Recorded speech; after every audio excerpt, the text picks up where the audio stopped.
morning, sir. How are you? I'm doing well. How are you? Tell us what you do for a living. I'm a forensic firearms examiner at the South Carolina Law Enforcement Division, commonly referred to as SLED.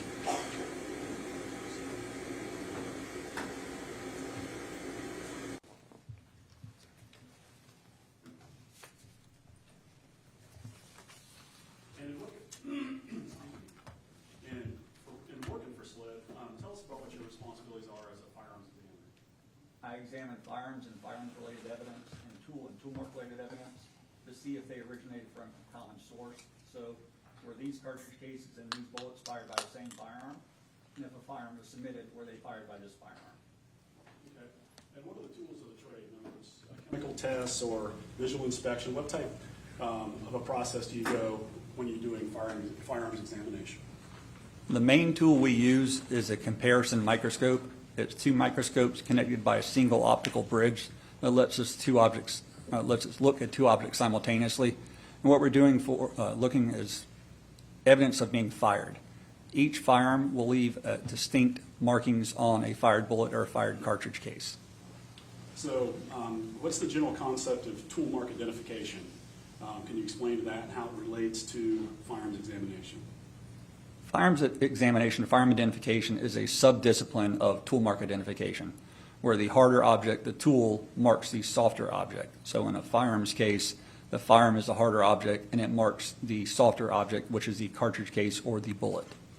And so when a tool, let's say the rifling of a barrel made of steel, impacts copper or brass, is it common that the smaller thing leaves unique scratches or markings of some type into the softer material?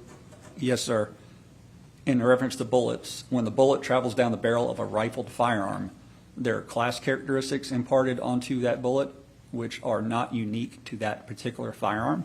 They're unique to that series of firearms. So when we're talking about bullets, it's the general rifling characteristics, or what we call the GRC. That's the number of lands and grooves in the barrel, the direction of twist, and the width of those lands and grooves. Every firearm made by whatever manufacturer it is in that particular series of models will have the similar general rifling characteristics. So they'll all have the similar class characteristics. So if you get 10 guns made consecutively, you fire them, just looking at them, all the bullets are going to look the same because they all have the same width of rifling. They all have the same direction of twist. But also during that firing process, there are tiny microscopic imperfections left on the surface of that bullet that are unique to that particular barrel. Okay. So what kind of, sounds like a very specialized field, what kind of training, education, or experience do you have to perform your duties for a state law enforcement division? I have a bachelor's and a master's degree, both from Charleston Southern University. And then when I was hired at SLED, I started the SLED course of instruction, or what we call the COI. It's a 3 to 3.5 year course of instruction, studying under court-qualified firearms examiners in an apprentice-type fashion, learning to do what I do now. Okay. And have you been qualified across the courts in the state of South Carolina for firearms examination, specifically into tool marks as well? Yes, sir. About how many times, you think? I think it's 134 times, and that's both state and federal courts. All right. This time, the state of South Carolina would offer Special Agent James Green as an expert in the area of firearms examination. Any query with regard to his qualifications? No, Your Honor. And, Your Honor, I would stipulate to the fact that he is qualified as a forensic expert. My objection, though, is based on my previous motions to the court about this particular item. You're protected on the record, but he is indeed qualified and allowed to render his opinion in his field of practice. Thank you, Your Honor. Special Agent, did you have an opportunity to perform your services at the request of the Georgetown County Sheriff's Department in the matter of the state of South Carolina versus Ronnie Todd? Yes, sir. Do you recall what task you were initially asked to do? You performed two tasks at two separate times on the calendar, right? Once and then several years later a second? Yes, sir. So let's talk about the first one. Do you recall performing some of those tasks? Yes, sir. Let me show you a couple housekeeping matters. These are in evidence, Your Honor. States 24, it's already in evidence. I think it's already identified as shell casings from the crime scene. See if you recognize that, sir. Yes, sir. State Exhibit 24 is what was SLED laboratory number L22-21411, container number E. and it contained the fired cartridge cases that I examined in this case. It's- Also, in evidence, states 25, which is identified as projectiles from the scene, as well as states 53, I believe that's bullet from autopsy. Those are in evidence already. You recognize those? Yes, sir. State Exhibits 25 and 53 are the bullets I examined in this case. Okay, let's focus our attention and talk about those for a second, okay? Let's take us through your process, and then let's talk about your findings as it relates to the crime scene casings, as well as the bullets that were submitted to you for examination. Okay? You want to start with the bullets or the cartridge cases? Whichever's more comfortable for whatever you normally do. Okay. I think let's start with the casings, because I think the initial findings were based on the casings. Yes, sir. When evidence is submitted to SLED, it's given a SLED laboratory case number. So when I said L22-21411, that's the SLED laboratory case number given to this incident. And then each particular individual piece of item is given its own, or excuse me, each piece of evidence is given its own unique item number. So it may be Georgetown County Sheriff's Office number 1, but it may be SLED item 12. So we'll get the evidence. Once it's assigned to us, we'll do a detailed inventory of the evidence to make sure that everything they say is supposed to be in these two packages, I actually have. And once that's done, I'll take photographs of them, and so I know how it's packaged when it came in, so I can send it back packaged similarly. And then I'll start to do my comparisons. First thing I'll do is I'll use a stereo microscope, which is literally just a smaller microscope that lets use slightly lower magnification than our comparison microscope does. And I'll look at the characteristics of the cartridge cases. Do they all have the same type or same type of cartridge case, of firing pin impression? Are they all the same shape? I'll look at the manufacturer of the cartridge cases to see if they're nickel plated or if they're copper. And then we'll start doing the microscopic comparisons. So I'll compare one cartridge case with another one, and then with another one, to try to determine if the cartridge cases that were State Exhibit 24, were they all fired by one firearm? And if they were, could I identify them potentially back to a firearm if a firearm is submitted? So as it relates to your external examination, we're able to find a couple of unifying characteristics about the four cartridge casings submitted. Yes, sir. What were those? All of the cartridge cases were fired by one firearm. Okay. As it relates to the head stamps of the fired cartridge casings, how about those? May I refer to my notes really quickly?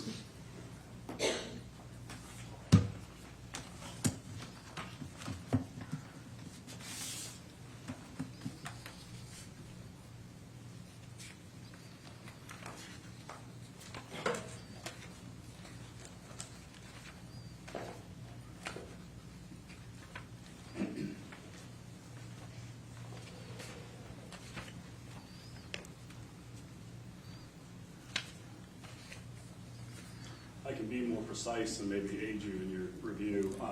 As it relates to the head stamps of the cartridge casings, were the head stamps all the same? Yes, sir. They were all head stamped Underwood. Okay. Now, as it relates to the caliber or class of the shell casings, what were the caliber of all the shell casings? They were all 9mm Luger caliber. So you have 9mm Luger, and I think you mentioned obviously a review of the casing, raw brass versus nickel silver. All of the cartridge cases had nickel case bodies and nickel primers. Okay, very good. So you determined all the casings were fired by one firearm, and all of them were Underwoods and 9mm. Is that safe to say? Yes, sir. Okay. Let's focus our attention to the projectiles recovered, okay? Excuse me.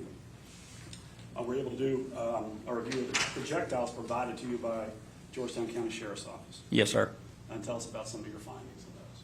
When we're looking at cartridge cases, it's easy to tell what caliber they are because it says the caliber on the head stamp. But when we're looking at bullets, we're looking at certain observable physical characteristics, or what we call the OPCs, that help us give us caliber. We're looking at the diameter of the base of the bullet, the weight of the bullet, and how it looks. So when I examined the bullets I had in this case, which were State Exhibits 25 and 53, they all had the same composition. They all looked the same. They were all most consistent with bullets loaded into some 9mm Luger caliber cartridges. They all had the same number of lands and grooves. They all had the same direction of twist. And they all had the same widths of those lands and grooves. So then I moved on to the microscopic comparisons. And when I compared the bullets with each other microscopically, it was determined that they were all fired by one firearm. Okay. So the casings, the bullets all fire from one firearm. They're consistent in class amongst themselves, right? The 3 projectiles that you had reviewed. Yes, sir, they were consistent in class, and they were all consistent in individual characteristics. Now, do you recall, and did you render those findings in the form of a written report? Yes, sir. Okay. I'm going to refer you to a report. I believe that was dated January 26th of 2024. Is that right, when your initial round of findings came out? Yes, sir.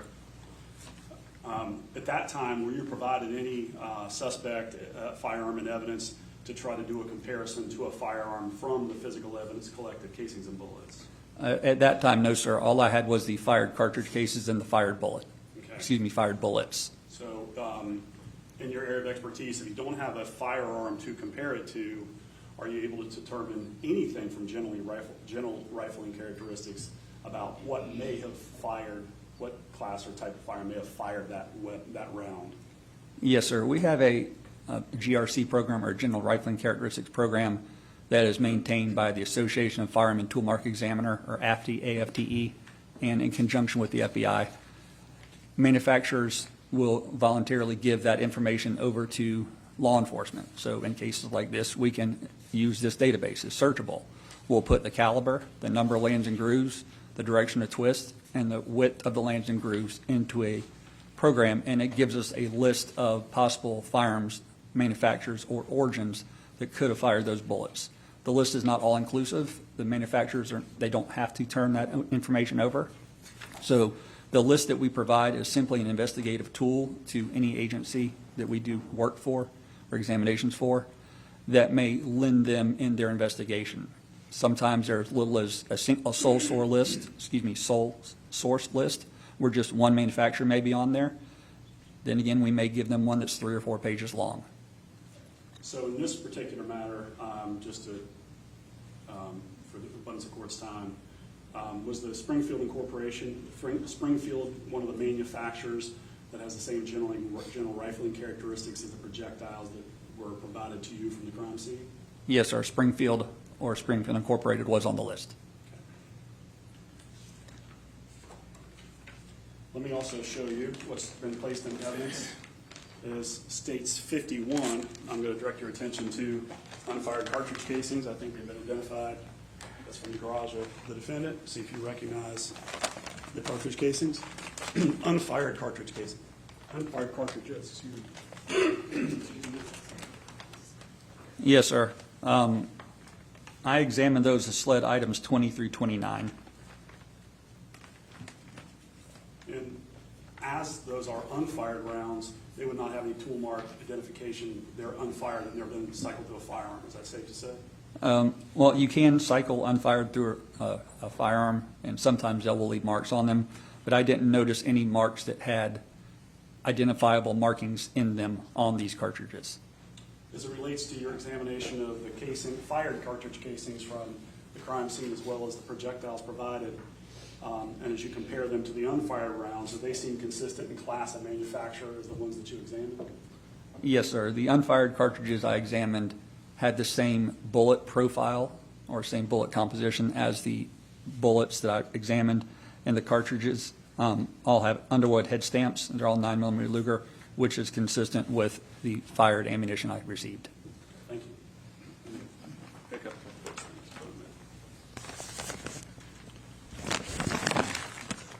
Hold on to those.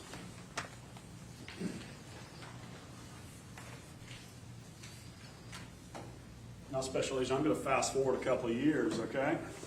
I'm going to, at some point in time around prior to January 31st of 2025, did you have an opportunity to render an opinion relating to a firearm that was provided to you by Georgetown County Sheriff's Office? Yes, sir. Roughly a year later, a firearm was submitted. Okay. Let me show you what's already been placed in evidence. It states 29. If you recognize that item.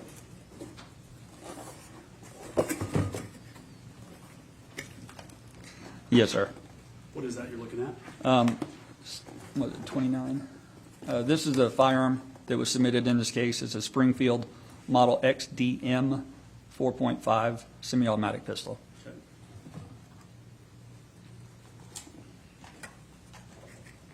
And let's talk about the condition that you found the firearm as it relates to just an external wear or just general overall condition. When the firearm was submitted to me, it was heavily rusted. It could not be opened. Is it loaded or unloaded? So one of the main rules of firearm safety is you always treat a firearm as if it's loaded, even if you know it's not. So we went into one of our safe rooms that's well supported with cinder blocks. So if a firearm accident goes off, it's not going to go through the wall. We stuck a wooden dowel rod down the barrel to see if it would go all the way to the end of the chamber. It did not, so we assumed the firearm was loaded. Since we couldn't get it to move, it was heavily rusted and corroded.